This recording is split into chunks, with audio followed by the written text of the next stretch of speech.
est-ce que loolu moo tax vous profitez de ce vide pour vraiment defaraat seen communication parce que gis nañu ça marche très bien sur les réseaux sociaux. En fait Khady gis nga Moussa boo koy dàq ba mu sës si mur bi bu tourné dana la song te fi ñu toll ak nguur bi mooy ni dañuy sës si mur bi te gëm sa bopp depuis toujours il a fonctionné comme ça mooy ni lépp loo xamante ni état bi génn nañ ko wax ko ci loo xamante ni du dëgg daañu génn daal ne lii nii du dëgg lii mooy dëgg aussi bépp élément boo xamante ni jot nañ ko ci loo xamante ni dafay nasaxal suñu démocratie dafay naxasal suñu alalu réew ak suñuy koom-koom daañu génn tamit xamal leen ko loolu moo waraloon nga gis Bougane daa di génn daal ne la le frère de la première dame muy Mansour Faye mu ngi utiliser suñu alal si lii ak ci laa ñu bëri ñoom seen réponse xam nga lan la mooy Bougane dafa bëgg ku ko tëj mais Pape kan si Sénégal ngay gis muy gérer ay entreprise yor ay njabootam mooy bëgg di fanaani ji kaso bële ñoom ñooñu di wax loolu xamuñu li si kaso exactement ban sénégalais moo bëgg tey bàyyi këram di dem naan dafa bëgg fanaani ji kaso donc loolu noonu du une réponse virulence bi xëy na moo leen xaw a jaaxal parce que liñ tim nii sax Bougane mi ngi ciy wax que ni que de fausses notes par des faussaires au cœur de la République stop nous sommes en train d'agoniser. Tout à fait mooy li ma la wax léegi rek c'est-à-dire ku bëgg a dee wéqu tey boo xoolee kan moo génn c'est le premier ministre c'est le ministre de l'Intérieur le ministre de la Justice le ministre des Forces armées kooku moom porte-parole la boo xoolee li mu doon def yëpp moo doon je pense bien distribuer parole mais moom tamit moo ci gën a wax lu gën a dangereux mais ñoom ñëpp seen présence aussi dafa amoon solo effectivement mais li mu wax tamit dafa moo gën a dangereux mooy comme le pape souligné sànq tey ministre bi daf ñu xamal ni tey ñun ñëpp war nañu mën a toog préparer wu à ce que ku ñu attaqué ñu fayu mais ban attaque la kan moo attaqué tey ay doomu Sénégal ñoom la ñu dóor ay pistolet lan moo tax Bougane génn parce que dafa gis ni nguur bi mu ngi ñëw taxaw daal ne ñii toog ci plateau ci conférence de presse boobu ñu ngi ñuy jox ay informations yoo xamante ni c'est des informations erronées je dirais pas erronées mais c'est des fausses informations. mais aussi l'État aussi c'est dans son rôle parce que État aussi il faut protéger les citoyens yi nga wax ni ñoom la ñu amee droit manifester noonu la ñu war a protéger ñi nga xam ne dañoo toog seen kër ñoom it ne man dew ma manifester waaye dañu ma war a protéger ba ñii di manifester bu ñu dugg sama kër. l'État aussi est dans son rôle. Géejawaay rey nañ fa koo xamante ni biir saalam la ko bal perdu fekk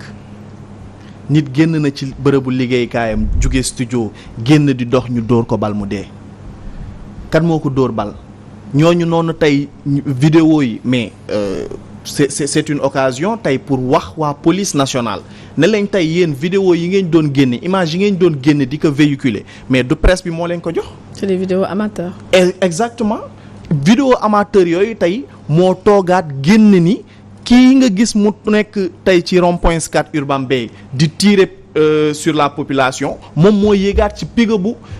policiers yi. à Pikine on nous apprend que ni tey ki nga xamante ni rey nañ ko Texaco kakaray mu ngi àndoon ak police jusqu'à présent may wax ak yow nii kenn téyewu ko. le ministre de l'Intérieur nee na vidéo yi nit ñi nu leen neex lañ koy interpréter donc il faut que ñu laisser à la justice mu def liggéey. waa Issa yow da ngaa mën a monter man may nga jëlee ma may dox ñëw ba ci oto police bi daal di ñëw toog loolu montage mën na nekk. mais adresse IP bi sax mën nañu xool authenticité vidéo bi. gis nga dañu nekk en face bi ci benn nguur boo xamante ni c'est des farceurs ci nguur boo xamante ni amuñu yërmande ci ñun ci nguur boo xamante ni tey ñoom ñooñu ñëpp toog amul kenn koo xamante ni nekkoon nga ci à l'aise par rapport ak li nga doon wax parce que c'était monté de toutes pièces et c'est ce qui est désolant. quand même mais avant loolu mais police génn na fi joxe fi des informations yoo xamante ni ñun ñi nga xamante ni ñoo ngi leen ñuy déglu sax ñun xam nañ ni ñoom xam nañ ni li ñuy wax du dëgg te loolu lu ko gën a grave police bi nga xamante ni moom moo ñu war a protéger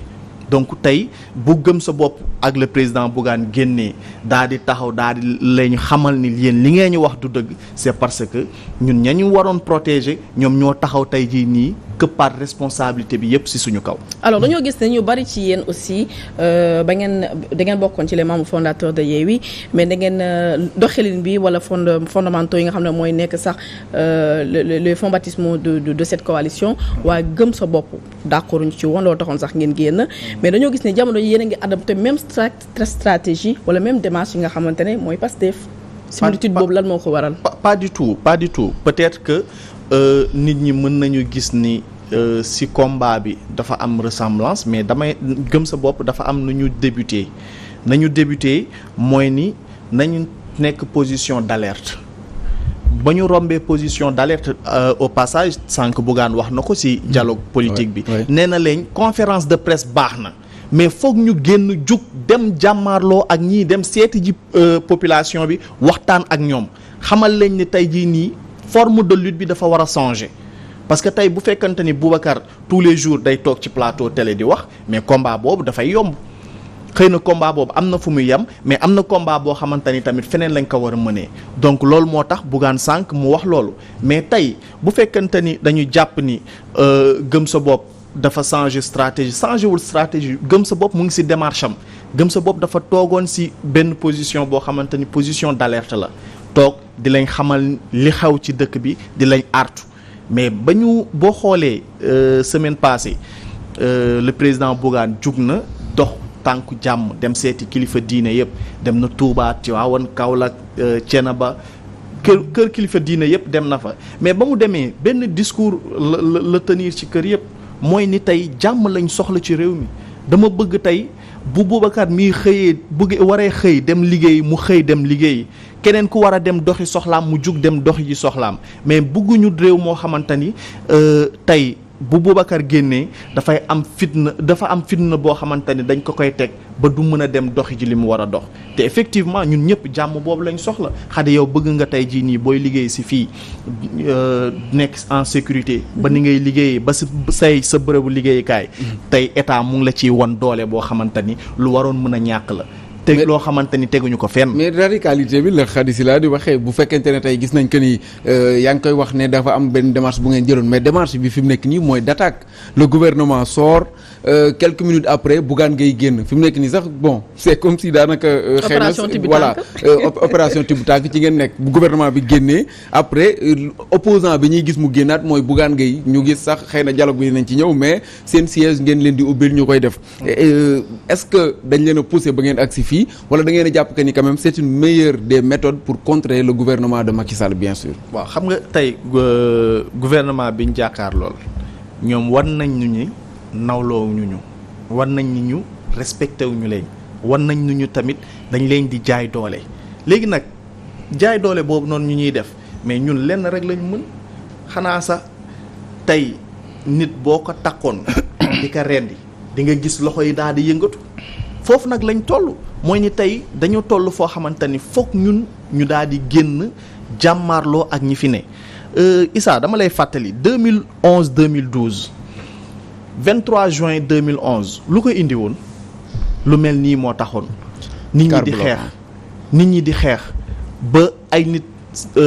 ñàkk seen bakkan ba ay nit ñu emprisonné leen si man mii ma bokkoon si ñi nga xamante ni tëj nañ leen kaso mais tey bu fekkante ni dañuy ñëwaat pour ñu faire revivre ces histoires là alors là ça pose problème il faudra que nécessairement ñun ñëpp ñu daal di jug mànkoo nekk benn pour faire face à ces gens là donc tey man je reviens toujours si li ma waxoon rek gëm sa bopp mu ngi si logique bi mu nekk nag mooy tey fu mu nekk nii ñii fi ne lenn rek lañ mën a def ak ñoom mooy comme que sës nañ ñu si mur bi bu ñu génnee faaw ñu song leen loolu kese lañ toll. kon daal l'heure moom à l'unisson il faut ngeen joxante loxo parce que benn dem fi mu toll nii moom kenn mënatul dem def cavalier seul. effectivement Bougane wax na ko tout à l'heure si dialogue bi nee na leen tey foog ñun ñëpp ñu booloo doon benn te ça a toujours été son discours parce que toujours mu ngi leen doon wax ni leen tey opposition bi son discours parce que bu fàtte dafa génnoon yéen Yewwi Askan Wi non mais même bu mu génnee Yewwi Askan Wi daf leen ne na opposition bi wut une plateforme de lutte commune boo xamante ni daf ñuy permettre combat yi ñu war a mëne ñu bokk ànd mëne ko. du tee nag bu élection jotee waa Yewwi dem waa Gëm sa bopp dem mais nag ñun dañ naan alhamdulilah parce que tey bu Bougane desoon si Yewwi Askan Wi kenn tey du gis dooley Bougane si biir réew mi. d'accord doole Bougane dinañ ko xamaat boobu ci dañ naan kanam alhamdulilah. dafa mel ni le gouvernement face à la presse lu ñu ci gën a bàyyi xel aussi mooy la question de la CPI dafa mel ni question CPI bi dafa alimenter bu baax a baax l'actualité depuis boobu ba léegi parce que gis nañu tey sax ki nga xam ne mooy le ministre des forces armées Sidiki Kaba wax ni on doit pas laisser on doit cesser de brandir la CPI contre les États africains dafa gis ne ñi nga xam dañu doon xaar ne tout le temps c'est les États africains ñoom la ñuy juger fële au niveau de la CPI ñi nga xam dañoo aspirer demain diriger CPI ñu bëgg ko jël def ko comme seen arme de guerre est-ce que en quelque sorte mënuñu ko jox tamit dëgg mais su fekkee sax il faut que ñu juger wala ñu situer les responsabilités ci lu fi amoon le premier. Bon, pour ça déjà il faut que ñu mën a def la différence entre Sidiki Kaba ministre et Sidiki Kaba avocat. Parce que Sidiki Kaba avocat c'était l'un des plus grands apologistes de la CPI c'est-à-dire moom. jàppoon na ne que voilà président africain yi yeeg ñi yenn yi nga xam ne ñooy def yenn affaire nañ leen yóbbu ces pays. mais donc, c'est normal parce que mooy l'initiateur du traité de Rome il était là-bas. voilà moo tax tey beneen cassette waaw moo tax mën na tey jii il faut que ñu xam ban Sidiki Kaba la c'est le Sidiki Kaba avocat wala Sidiki Kaba ministre. bu ñu indil nag la nuance du ministre de la justice bi nga xam ne nee na moom de bu waxee nañu xool ndax bu mu koy wax professeur la wala bu mu koy wax ministre la donc il faut moom Sidiki Kaba expliquer ñu ndax c'est l'avocat ou c'est le ministre qui parle. Une chose est sûre. mooy que la CPI bokk na ci li nga xam ne les États africains yu ci bëri jàppoon nañ ne que c'était un instrument bi nga xam ne dana permettre ñu régler les problèmes d'impunité parce que ñi ci bëri dañ doon def fii seeni luubal seen tojaange daf lu leen neex créer fi ay guerre ba pare uti refuge ci benn dëkk. Donc c'est de là que la justice internationale notamment les Nations Unies aidé par des gens comme Sidiki Kaba prônaient qu'il fallait une justice internationale au-delà de la cour internationale de la justice bi nekk ay ñu ne dañuy ut une cour pénale internationale donc loolu moo taxoon ñu créer ces pays ñu indi effectivement le drame mooy que ñii di kaas tey jii mais bi Sarkozy di bombarder lu Libye bay rey lu Kadhafi mais ils n'avaient pas levé le plus petit doigt pour demander la poursuite de Sarkozy ñoom Sidiki Kaba yi di kaas musuñu yëkkati seen baat ne président France bi nga xam ne dafa attaqué lu Libye rey lu président Kadhafi dañ ko war a topp CPI musuñu yëkkati seen baat bi ñuy démanteler nu mu tëddee l'Irak di rey Saddam Hussein musuñu yëkkati seen baat bi ñuy démanteler la Syrie di bunduxatal la population syrienne musuñu leen dégg ñu ne war nañu topp les présidents américains yi nga xam ne ñoom ñoo lancé woon ces guerres là. Mais c'est tout à fait normal. C'est tout à fait normal comme ñoom africains yi nanguwuñu kaas pour ñu topp ay occidentaux mais c'est tout à fait normal que ñuy mën a topp ay africains mais tey c'est-à-dire moi là j'aurais préféré man tey ji mu tenir beneen discours. moom nee na c'est pour démoraliser les forces de défense et de sécurité moo tax ñu dugg ci mais ñi koy def mënuñu saisir loolu est-ce que du joxe dëgg bu fekkente ne dañuy gis Juan Branco. daanaka matin ak soir yëpp muy poster di tweeter kii yooyu noonu ñenn ñu di wax ba maanaam dem ba di ko qualifier à un jeu d'enfant est-ce que loolu du jox dëgg Sidiki Kaba Pape Sané. Bon moi je ne pense pas que Juan Branco qui a été assistant spécial du procureur de la CPI pour na toog ci toile bi naan day foo ak mentalité sénégalais mais de toute façon moo ko fa jëlee woon aussi. waaw ba mu fay jógee dañ ne woon li mu doon communiquer ci benn dossier bu mu bokkoon dossier bi ni mu ci doon communiquer dafa nekk ba dem ba xaw a entacher même sa sécurité te mën na leen a jural ñoom ay jafe-jafe moo tax ñu jëlee woon ko fa. mais une chose au moins c'est sûr. mooy que ci saisine CPI ñetti façon saisine nañu wax. waay les États mën nañu saisir la CPI. Comme en Côte d'Ivoire ça a été le cas quand Alassane Ouattara a saisi la CPI pour contre Laurent Gbagbo. C'est possible. Mais également le procureur de la CPI peut s'autosaisir. muy ñaar ñetteel bi mooy que n'importe quel État partie mën na saisir CPI sur ce qui s'est passé au Sénégal. Mais pour le Sénégal cas de figure bi kan moo war a saisir CPI. Parce que il ne faut pas oublier que Juan Branco est l'avocat de Ousmane Sonko. non moom laa wax c'est-à-dire si trois yooyu. tey jii le procureur de la CPI mën na saisir à partir des données peut-être yu ñu ko jox. ay éléments d'enquête yu ñu ko jox s'il apprécie que c'est bon.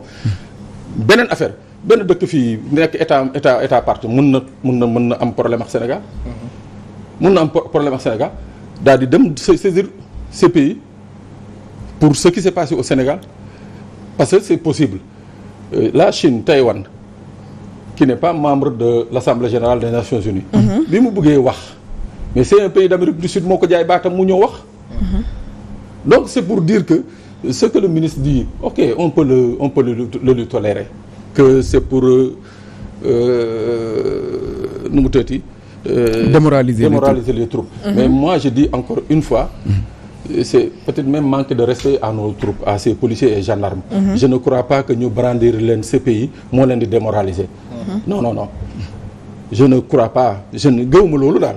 C'est des gens yi nga xam ne qui ont fait tous les théâtres dans le monde, gis nañu lu nekk, wax nañu lu nekk, fekkee nañu lu nekk, et par chance dans toutes les missions des Nations Unies amu ci benn mission bi nga xam ne dem nga fa gis fa wala nga dégg fa ñu ne armée sénégalaise wala police sénégalaise wala gendarmerie sénégalaise poursuivre nañu. barki démb ñaay est-ce que c'est pas aller vite en besogne du ma minimiser lu fi xew fi ci Sénégal ak ñi nga xam ne dañu cee ñàkk seen bakkan mais est-ce que ñun ñi mënuñu mën a àtte suñu bopp ne c'est que suñuy instance yu nekk ci sous-région bi. mais aajowul ñuy dem sous-région bi c'est-à-dire qu'il y ait un procureur qui prenne la responsabilité. kon ubbi benn chambre africaine ku ñu def ak Hissène Habré. soxlawul. On a un code pénal bi nga xam ne li ñuy toppee nit ñi CPI mu ngi ci biir code pénal bi. L'article 431 du code pénal sénégalais prévoit ce qui s'est passé au Sénégal. Soxlawul ñuy dem créer ay chambre africaine extraordinaire mais c'est-à-dire qu'on ouvre une enquête sérieuse. Et une enquête sérieuse fu muy commencer mooy que qu'on détermine la nature des morts c'est-à-dire nature nit ñi lan moo leen rey.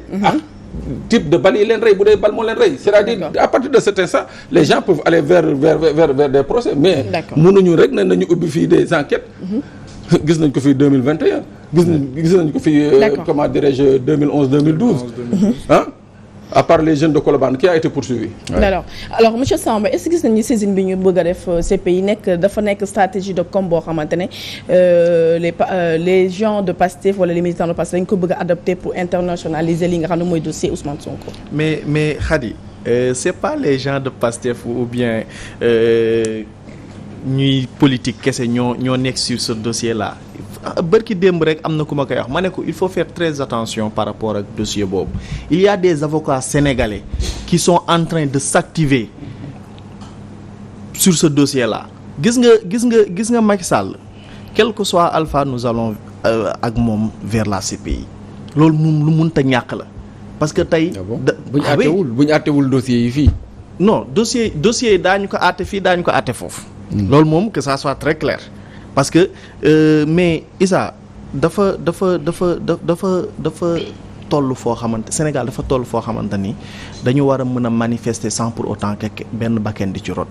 mais bakken yooyu noonu ci rot mais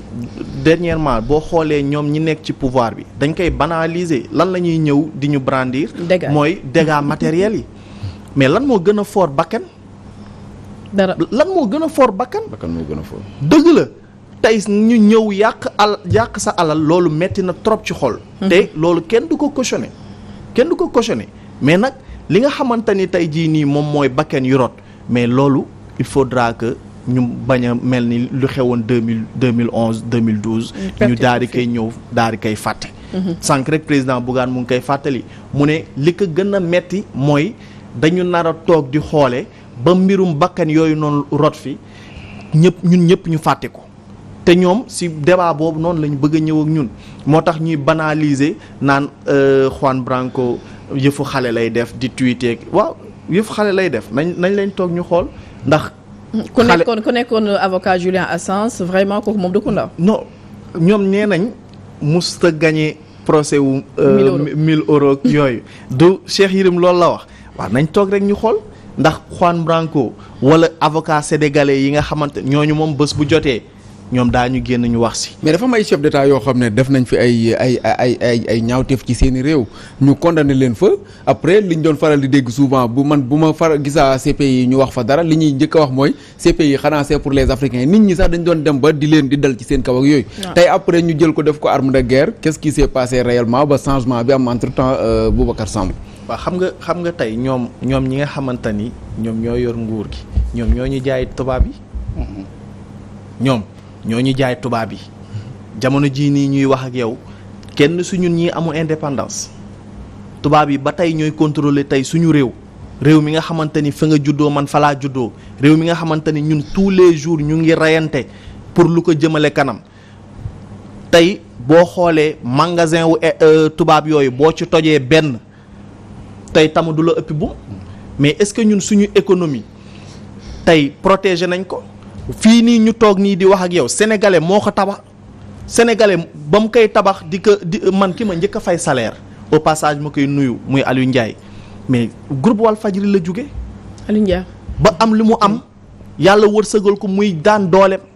mais kooku noonu tey kaka formé jox ko mu ñëwoon liggéey ba toll fi mu toll tey moom moo fi bàyyi patrimoine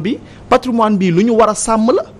lu ñu war a protéger la lu war état war a protéger la mais bu fekkente ni tey état protéger tey non kooku moom benn marionnette bu ñu yónni la donc moom il est dans son rôle mais ñun ki ñu war a waxal mooy ki ñu fal xam nga Moussa Bocar Thiam parti socialiste la nekkoon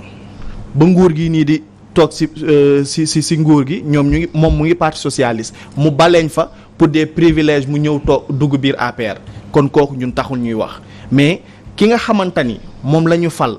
ñun ñëpp ñuy fay impôt di ko jox di ko nattal pour mu liggéey réew mi moom mooy protéger tubaab bi bàyyi sénégalais bi mais tey xoolal magasin Auchan yi ñaata élément wu police lañ fa daan teg. ñaata sénégalais fay liggéey en même temps aussi. tey jëlal Auchan boobu noonu oto bi nga xamante ni mooy oto police boobu di fa taxaw ñaata si millions lay jar. est-ce que parce que aussi chaque événement moom la ñuy attaqué aussi. est-ce que attaqué wu ñu fi Walfadjri ñaata yoon lañ fi attaqué Walfadjri est-ce que gis nga benn yoon ñu jël auto police bu def si 5 éléments ne ko taxawal fii dama ne gis nga dëkk bii ñun ñoo ko mën a lijjantil suñu bopp. te lijjantil ko suñu bopp nag du lenn lu dul faire face à Macky Sall. mais dañ leen a gis ngeen def dialogue du peuple boo xam ne am na dialogue beneen bu ñu xam en tout cas muy am boo xam ne Moustapha Niasse moo ko jiite dialogue du peuple ay opposants ñoo fa nekk F24 ñoo ko initié lan moo mën a nekk impactu dialogue boobu nga xam ne yéen ci ngeen bokk yéen waa Gëm sa bopp te Bougane ngay jiite ko.